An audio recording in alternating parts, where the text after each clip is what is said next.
nambonani ngaqhabaza ngani ngiyekutshotsha ama-customami ngakenzela ukuthi bangibone abantu mana bakuboni kahle abakuboni uwatshotshelana ama-customami uyibizelani ngomamkhulu umubi kanje uwatshotshelana ama-customami uwatshotshelana ama-customami lalandi ntshontsha namhlanje angithi niyabona ukuthi angiyisukeli le ntombazane lena ngayitshela nakuqala isaqala ukwenza lento yayo ngathi anginankinga mina ukuthi sidayisa izinto ezifanayo singadayisa sibe u30 la sidayisa izinto ezifanayo sonke akunankinga lokho inkinga ukuthi abantu bethi baze ngimamkhulu ithi yona uyona umamkhulu ibadayisela izinto zazo engingazazi ngabe zokuchatha engabe zokwenzani ngisho izinto zayo zobuse ezidayisayo angizazi mina dayisela abantu bami izinto ezirong athi umamkhulu onjani onjeya ngifuna nisho ukuthi ngiyamsukela njalo ngoba icustomer maselibuyisela into akabe safuna ukulinikeza imali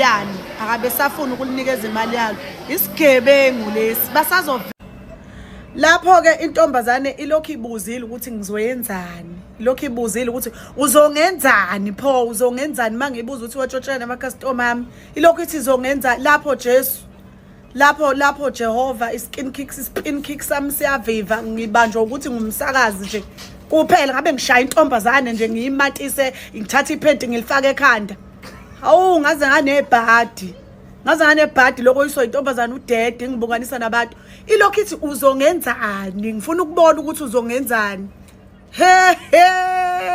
lapho obsessed intombazane kuyangilana okuhambe ngigqoke emahashahasheni igqoka isithenga ingubo engiyigqokayo ingubo mangigqoke ngayizolo ngakusasa isuke isiyigqokile intombazane kahleni bo nakho sengisinda yikho ukuthi amabhluwe angiwagqoki ngabe speechana ngamabhluwe afanayo Okay, sanibonani welcome back kwenye i-video ngiyabonga kakhulu ukuthi ungene thank you very much. So ezinobonile ama-video guys, I'm sure senobonile ayatrenda ngudade uZimdola nalo sisi ake akhuluma ngaye ngaphambilini. uZimdola have addressed this issue before ukuthi kunosisi laphana abadayisela khona ama-offices abo. I think ayalandelana usho uqala kwekasisi bese uyabeka dade uZimdola ke you guys bayadayisa laphana ama-products yabona nje kwabona into ezinjalo nje. It's a lot of products angifuna ukuthi ngisho ukuthi badayisa any nine something like that you guys, but ziningi into abazidayisayo ezokuyiphilisa nje ukuqinisa kwabona either ngokugcoba ukufuthi ukuphuza yonke into nje bayadayisa kodade bayazisebenza okuyinto enhle kakhulu ke. Kodwa ngiyacabanga ukuthi laphana kubangwa ke amakhasimende yona into abayibanga laphana wako wakhuluma uZimdola ngaze ngenza ama video on this particular channel ukuthi uZimdola uthi kunosisi omthathela ama-custom wathi mayechaza wathi yena lo sisi lo uthi amakhasimende mayefika efuna umamkhulu nguZimdola lo sisi ebesethi uyena umamkhulu. I think that's what she said. So ke ngicabanga ukuthi uZimdola akasho ukuthi usisi akangadayisi njalo akasho ukuthi amakhasimende akangayikusisi. Uthi usisi uthatha amakhasimende akhe ngoba ikhasimende malifika lithi ngifuna uphilile bese wena njengoprincess bese uthi wena philile kodwa ungawena uphilile, which means we are taking someone who's coming to me usuzenza uphilile wena but wena we are princess, you know, something like that. Uyasho ukuthi hayi vele singadayisa sibe u30 into ekanjalo. Kodwa into ngicabanga ukuthi into axabana nayo ukuthi uma bethi baze kumamkhulu udade uyathi yena ongumamkhulu, but according to the videos ngathi udade naye uyala uthi yena akazazi biso ngomamkhulu. Manje angazi ukuthi lapha nasixabana ngani bafethu. Imbono iyahlukana when it comes to my comment section. Ngike ngabheka lapha khona oseside likaZimdola ukhona baseside likadade bathi icustomer ithenga la ithanda khona. Ngicabanga ukuthi uZimdola naye uya understand. Afuna ukuthatha iside because I'm just stating what she said before. Khumbula ukuthi wayenza i-video before ethi ngidinwa ukuthi bathi abantu mayabeza bethi baza kumamkhulu abathathi abadayisele futhi izinto eziyobaxaka phambili bethi mabebuya back, you know, abengasafuna ukuba refined kodwa bethenge ngegama likaZimdola. That's what uZimdola I think she said. Namanje uthi kulo sisi why uzibiza ngoZimdola uze wathi no ngomamkhulu why uzibiza ngomamkhulu umubi kanje. Kukhona abantu abamxeka nami ngiyamxeka ke lapha ngoba hayi akwazi ukuthi omunye umuntu mubi You know what I mean? Ngoba akekho umuntu omuhle phambi kaNkulunkulu sibahle sonke. Akekho omuhle kunomunye, akekho omubi sibahle sonke phambi kaNkulunkulu. Uthi why uzibiza ngomamkhulu umubi kanje? Hayi drama lapha bafowethu no. But i-understanding yami ukuthi akabanga ukuthi abantu mabangathengi kudade. Ngicabanga ukuthi uzimdolo ubanga ukuthi why ethi abantu babethi bafuna umamkhulu ebese gwiqiqi usengumamkhulu yena ukuze abantu bathenge kuye. Bese mhlambe bayafound that bakhona abanye baqhamukile when I read the comments bethi ya vele lo sisiwa ngafika wathi yena ngumamkhulu ntonton, you know what I mean? So I do not know njengoba yenephika ke uthi futhi yena kudala waliqala leli business. Uzimdolo uqale manje ngo-2024 mayisho or last year. Yena kudala aqala ko-2013 mangimamela ivideo yakhe nayo ngizobe ngiyifake, you know what I mean? So angazi bafethu imbono iyahlukana lapha on the comments. Ithi ngiye kwamanye ama-comments uzwe ukuthi bathena abantu when it comes to the two sisters fighting for a business, right? Ukhona uthe guys le ndaba nilalela from the start kodwa ke noma nikha phezulu usisa akanankinga ukuthi udayisa ama products afana nakazimdola. Inkinga isekutheni uvimba abantu abeze kuzimdola endleleni abaqambela amanga athi ngumamkhulu bengayena umamkhulu. Ngenye yama comments lapha u-understand njengamuntu uzimdola ukuthi kuvinjwa abantu abeza kuye. Hayi ukuthi ungadayisa, uvimba abantu abeza kimi. Uthi kube uphilile nongayena uphilile kanjani it means we are taking abantu athi mele bezothenga kimi sebezothenga kuwe ngoba usuba rophile wena wabaqambela amanga wathi ngumamkhulu ungayena umamkhulu kodwa ukudayisa hayi asibanga ukudayisa.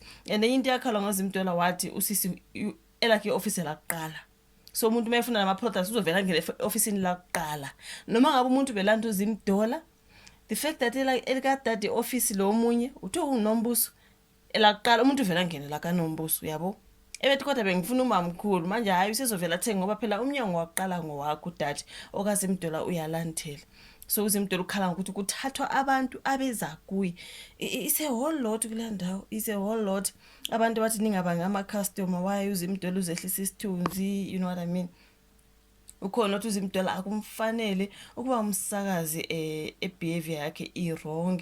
Ukhona umyoti mina wathi yangivimba lo laphana kusho ukuthi bezama ukuthi wake wangivimba laphana ku lift ngathi cha ngiya e-office lazi miphi mina wangibuka kabi lo sisi shemvele uyeba suka. Ukhona ukuthi wavinjwa yake njengobusizwe kodwa unobukhotheni uzimdola wakhona ukhona umunye uthi uzimdola. I saw a lot of comments abantu uzimdola ayimfanele. Guys uzama ukulwela ibusiness lakhe, so ukuthi usebenze okhosini na yonke into it doesn't matter cause now lowana umsebenzi wakhe ukhosini ngomunye umsebenzi nalo ngomunye umsebenzi uzomela azimele sizothini, you know. Ngeke sithi thina akumfanele what ukhona uthi uzibizelana ngomamkhulu mubi kanje into eshiwo uzimdola ke waphendula izimdola wathi nensila wafaka isithombe sika sisi wathi nensila hayi uyalwa ngempela kodwa waziphathisa khona into uzimdola uluhlaza nje angimangala ukuthi wabuye emendweni kaningi hayi nangemngenelo omunye hayi cha ngeke mhlambe phela izihlobo zalo awudade ayasazi ukuthi sesizothenga kuyena phela ngoba sesiyamazi. Ukhona omunye laphana uzimdola uke wa complain ngalo sisi before kazi ngifunda ama comments nizwana khona uthe hayi ngeke usekhulunywa ngokukhuzana ngizazi zabokhuzana khona abantu abacabanga ukuthi ngoba bempofu bahle bese bebona abamnyama bebabi. I think khulunyela ku comment ethe uzibiza ngomamkhulu umubi kanje. Uthi omunye ngaze ngamthanda lo sisi akakwesabi kwawena shosho. Ukhona uthi uzimdola icabangile ke kodwa ipoppy act udade lwana ukhala ngokuthi uzimdola uye wamvideorize uthi I'm going to take further steps uye washo laphana